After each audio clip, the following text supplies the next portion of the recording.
Long hours, inertia, and a relentless focus on his why. This is how a freelance musician from the upper Midwest paid off over $90,000 in student loans.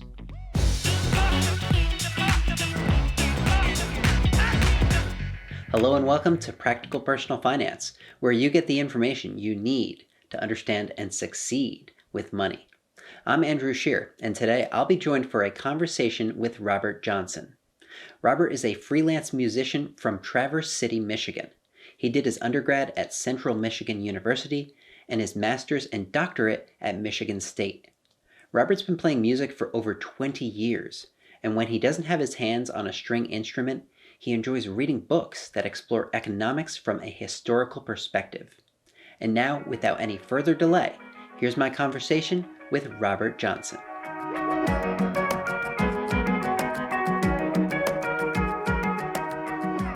Robert, thank you so much for taking the time to come on the show today and share your debt-free story with all of us. Let's start with the question on everyone's mind. How much did you pay off, and how long did it take to do it? It was about $94,000. Actually, I went back and did some re-looking. And the better part of that was about 27 months.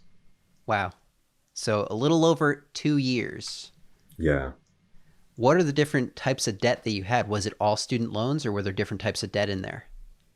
I borrowed 77 and a half-ish in principal. And all but 6 of that was federal loans, or my parents also took out some loans for me that I repaid. I did take out a $6,000 private loan to buy that instrument back there. And it was actually paying attention to how quick the interest was going up on that really got my butt in the gear trying to make extra payments when I started grad school. What do you do for a living, and how much do you earn per year on average? I'm delivery driving for a large national pizza chain. And my AGI average is around $50K a year. That's really impressive. And I know that's not your main career, so tell me a little bit more about that.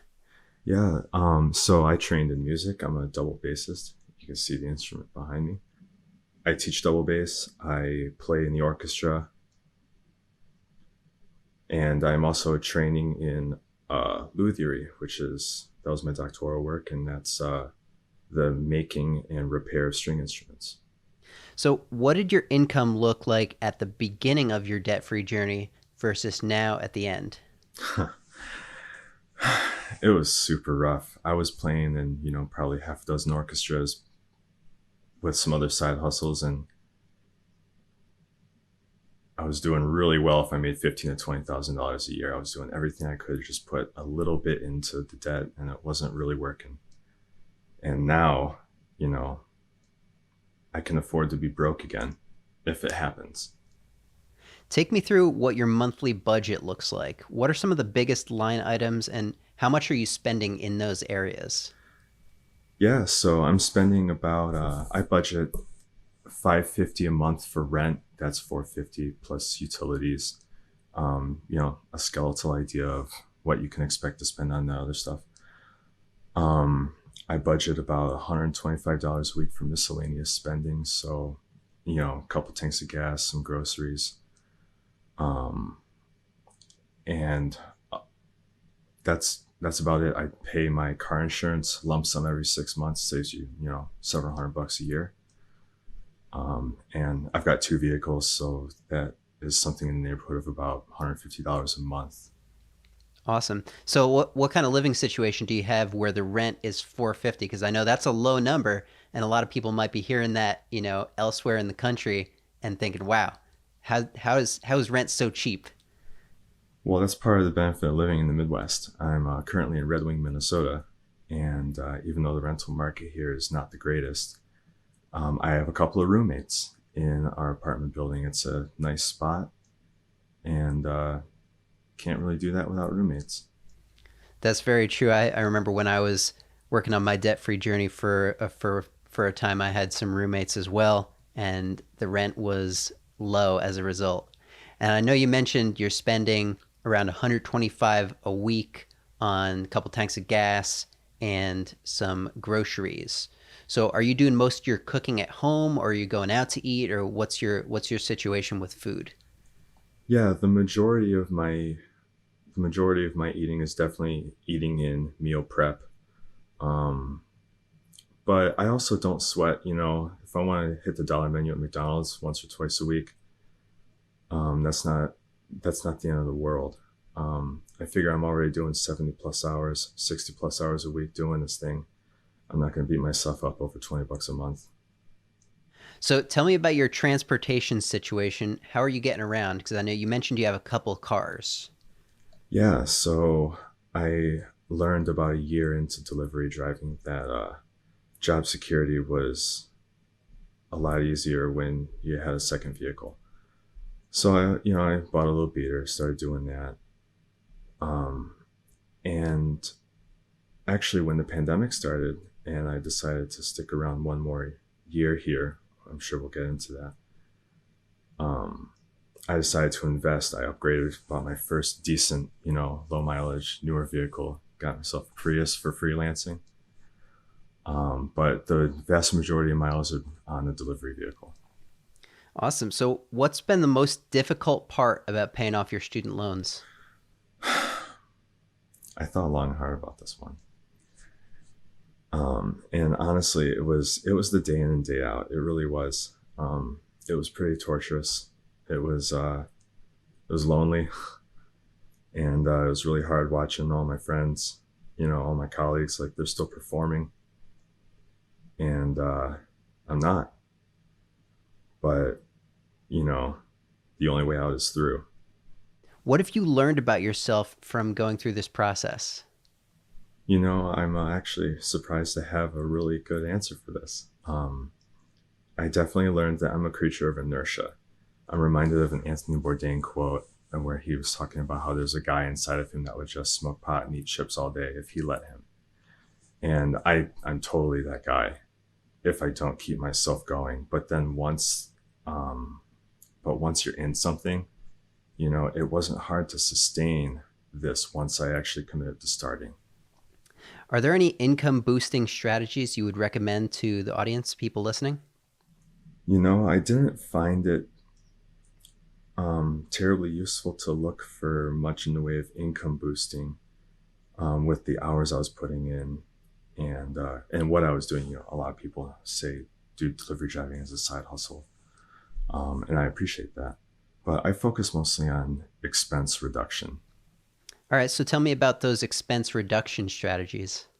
Yeah. So what one of the things I found is that when I committed to keeping receipts, it was a lot easier to visualize what I was spending. And not that I was ever, ridiculous about it before, but it's a lot easier to let yourself forget about, half dozen purchases here and there. And the marginal value of that really adds up over a year. How does it feel to be out from under the burden of your student loans? I can start my career again. You know, Everything I did before was in spite of my debt and in spite of the other demands on my time because of it. So it really was. I've heard before that the thing you're passionate about is what can really lead you through something difficult like getting out of debt or starting a business.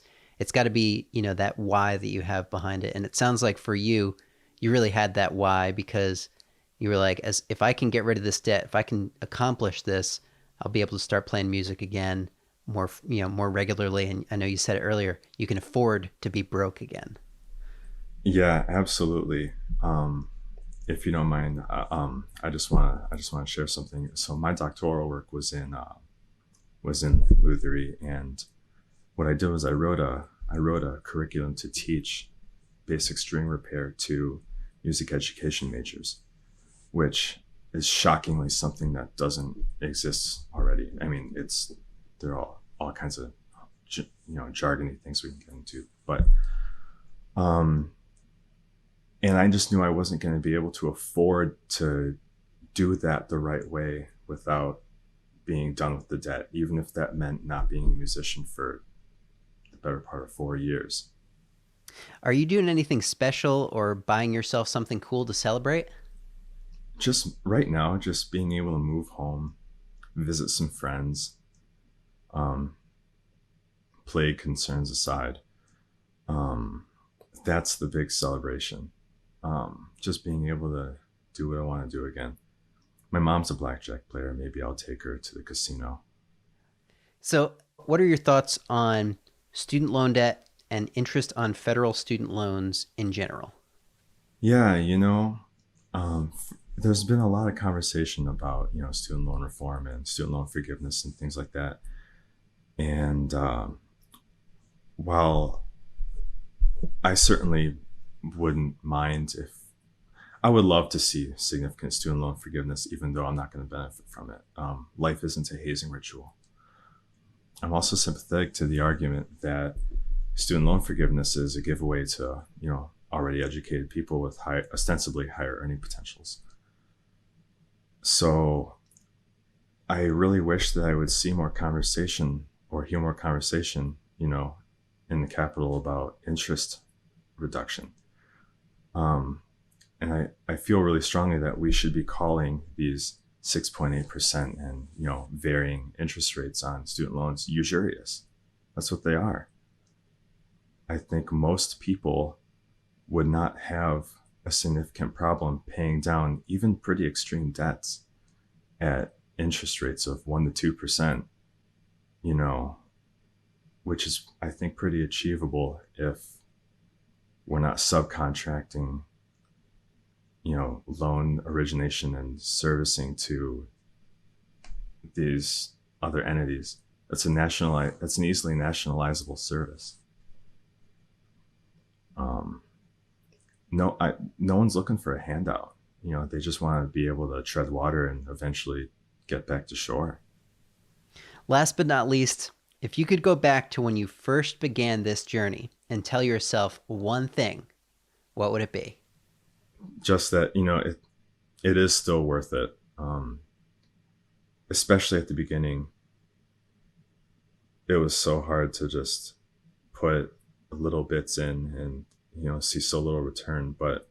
And I was still on interest pause. I was still in school, but it's worth it just to give it everything.